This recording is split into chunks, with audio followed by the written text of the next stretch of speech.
Hello friends, welcome in banking master. Friends, अपने पिछले video में हमने आपको गोल्ड के बारे में बताया था।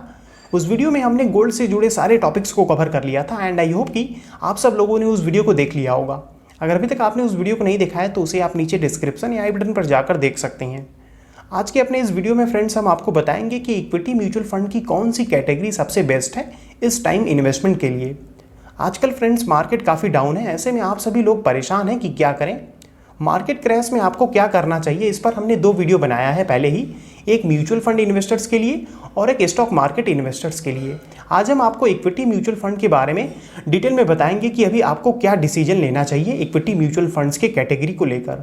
आज हम large cap, mid cap, small cap और मल्टी कैप में आपको बताएंगे कि आपको इनमें इन्वेस्ट करना चाहिए या नहीं, या आप क्या करें अगर पहले से ही इन्वेस्टमेंट कर रहे हैं तो।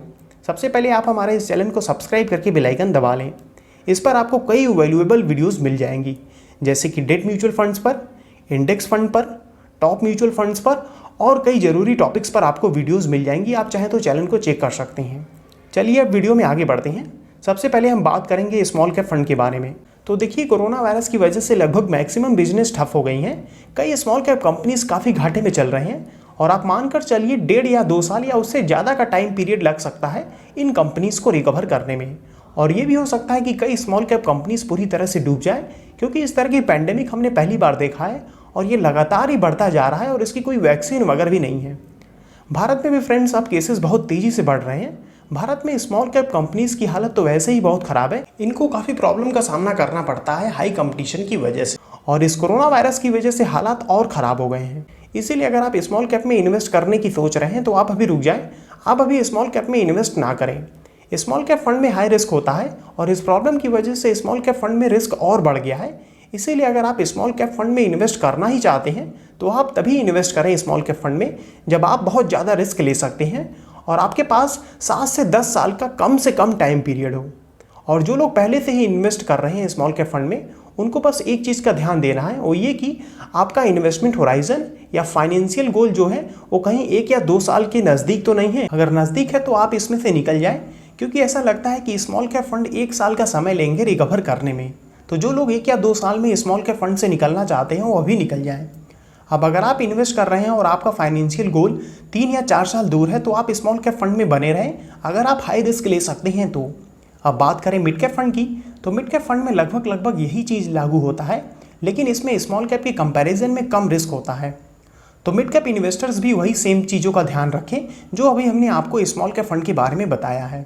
अब बात करें लार्ज कैप फंड की, तो लार्ज कैप फंड में इन्वेस्ट करने का ये सबसे अच्छा समय है, क्योंकि इस टाइम आपको कम पैसों में अधिक यूनिट्स मिल जाएंगे म्यूचुअल फंड्स के। इसीलिए अगर आपका फंड सही है तो आप लॉन्ग टर्म में लार्ज कैप फंड से काफ़ी अच्छा रिटर्न कमा सकते हैं। लेकिन सबसे इंपॉर्टेंट चीज़ है कि आपका फंड कैसा है।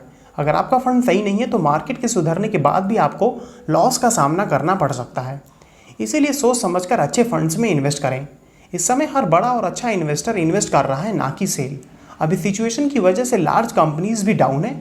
अब चूंकि ये लार्ज कंपनीज हैं, इसीलिए इनके अच्छा परफॉर्म करने की संभावना ज़्यादा है जब ये कोरोना वायरस खत्म हो जाएगा और इकोनॉमी थोड़ा सुधरेगा तो। इसीलिए अगर आप लार्ज कैप में इन्वेस्ट करना चाहते हैं तो इन्वेस्ट करें, लेकिन 5 से 7 साल के लिए इन्वेस्टमेंट प्लान करें कम से कम। और ध्यान रहे इसमें भी रिस्क है, लेकिन स्मॉल और मिड कैप के मुकाबले काफ़ी कम रिस्क है। इसमें भी जो लोग 1 साल में अपना पैसा निकालने का सोच रहे हैं वो लोग अभी निकाल लें, क्योंकि इन फंड्स को भी थोड़ा सफ़र करना पड़ सकता है। जिन लोगों का गोल अभी दूर है वो लोग बने रहें। ये SIP होता ही इसीलिए है ताकि आपको ज़्यादा परेशान होना ना पड़े और आपको बार बार मार्केट को टाइम करना ना पड़े। अब बात करें आखिरी कैटेगरी की, जो कि है मल्टी कैप कैटेगरी। तो यही सबसे अच्छा समय है इन फंड्स में इन्वेस्टमेंट करने का, क्योंकि ये फंड्स मार्केट के हर सेगमेंट में इन्वेस्ट करते हैं, फिर चाहे स्मॉल कैप हो, मिड कैप हो या लार्ज कैप हो। आपको यहाँ पर बस ध्यान रखना है कि आपका फंड सही हो और फंड मैनेजर सही हो, जैसा कि अभी हमने आपको बताया है। अब इस समय कोशिश आपको करना चाहिए कि आप सभी टॉप म्यूचुअल फंड्स में इन्वेस्ट करें। वैसे आपको हमेशा ही ये कोशिश करना चाहिए कि आप हमेशा टॉप म्यूचुअल फंड्स में इन्वेस्ट करें। सभी कैटेगरीज के टॉप फंड्स पर हमने वीडियो बनाया है, आप चाहें तो उसे नीचे डिस्क्रिप्शन में जाकर देख सकते हैं, वहाँ पर आपको लिंक मिल जाएगा। अब जो लोग इक्विटी में इन्वेस्ट करने की सोच रहे हैं और उनके पास 7 से 10 साल का टाइम पीरियड है और वे थोड़ा रिस्क ले सकते हैं, तो वे लोग मल्टी कैप में इन्वेस्ट कर सकते हैं, क्योंकि यहाँ पर आपका पैसा काफ़ी डाइवर्सिफाइड हो जाता है और लॉन्ग टर्म में आपको एक काफ़ी अच्छा रिटर्न देखने को मिल सकता है, क्योंकि अभी फ्रेंड्स आप ज़्यादा यूनिट्स खरीद सकते हैं। अब जो लोग पहले से ही इन्वेस्टेड हैं तो वे लोग बने रहें, अगर जिनका गोल नज़दीक है तो वे लोग निकल जाएं। लमसम की बात करें तो जैसा कि हमने आपको पहले ही बताया है कि आप इक्विटी में एसआईपी ही करें, लमसम ना करें। लेकिन अगर आप फिर भी इक्विटी में लमसम करना ही चाहते हैं तो आप स्मॉल कैप और मिड कैप में लमसम ना करें, क्योंकि इसमें आपको ज़्यादा नुकसान हो सकता है। अगर आप लमसम करना चाहते हैं तो आप लार्ज कैप और मल्टी कैप कैटेगरी में इन्वेस्ट करें। ये हम इक्विटी म्यूचुअल फंड के लिए आपको बता रहे हैं। इन फंड्स में फ्रेंड्स आपको एक साथ पूरा अमाउंट इन्वेस्ट नहीं करना है, आप स्प्लिट कर करके इन्वेस्ट करें, जिससे कि आप एसआईपी की ही तरह इन्वेस्ट कर सकें लगभग। जैसे मान लीजिए अगर आपके पास 1 लाख रुपया है और आप उसे 10-10 हज़ार करके 10 बार में इन्वेस्ट करें या 20-20 हज़ार करके 5 बार में इन्वेस्ट कर सकते हैं। ऐसा करने से आप लगभग अलग अलग रेट से अलग अलग क्वांटिटीज़ के यूनिट खरीदेंगे जिस म्यूचुअल फंड्स के, जिससे कि आपका डाइवर्सिफिकेशन बढ़ेगा और रिस्क कम होगा। जो लोग 5 साल से कम टाइम पीरियड के लिए इन्वेस्ट करना चाहते हैं वे लोग डेट फंड्स को सिलेक्ट कर सकते हैं। अभी रिसेंटली हमने डेट फंड पर एक डिटेल वीडियो बनाया है, आप आ रहे विंडो पर क्लिक करके एक बार उस वीडियो को जरूर देखें। आई होप कि फ्रेंड्स आज आपका इन्वेस्टमेंट से रिलेटेड मैक्सिमम डाउट्स खत्म हो गए होंगे। अगर अभी भी आपका कोई सवाल या सुझाव है तो आप हमें उसे नीचे कमेंट सेक्शन में ज़रूर पूछें। हमें कमेंट में आप बताइए कि आप किस फंड में इन्वेस्ट कर रहे हैं इस टाइम। हम आप सभी के कमेंट्स को पढ़ते हैं और पूरे तरह से जवाब देने की कोशिश करते हैं कि हम आप सभी के पूरे कमेंट्स को पढ़ सकें और जवाब दे सकें। आई होप कि आपको ये वीडियो पसंद आया होगा।